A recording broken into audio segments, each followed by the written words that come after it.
Un yacht qui s'embrase en quelques minutes. Transmettre, navire en feu. Et ces 2 passagers contraints de se jeter à l'eau et d'être secourus. Allez, on s'éloigne le plus possible, on s'éloigne. Secteur Antibes. Il est aux alentours de 9h30 hier lorsque l'incendie se déclare sur ce bateau de 21 mètres battant pavillon belge à environ 2700 mètres des côtes du Cap d'Antibes. En moins de 10 minutes, 2 sauveteurs du service maritime de Cannes qui patrouillaient non loin de là arrivent sur la zone. Quand on est arrivé, donc, les 2 personnes venaient de plonger à l'eau, parce que forcément avec les flammes, ils n'arrivaient plus à rester sur le bateau.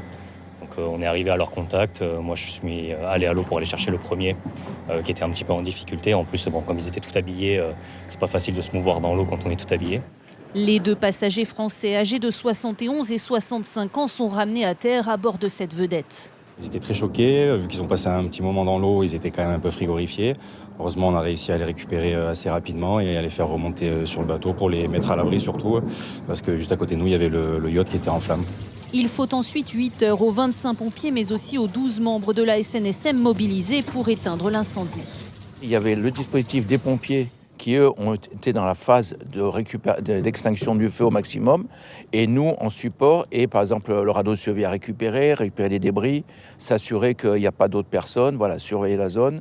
Une fois l'incendie éteint, l'épave a été remorquée dans le port de Golfe-Juan pour faciliter les opérations de dépollution, car il y a encore 5000 litres de gazole dans les cuves du bateau.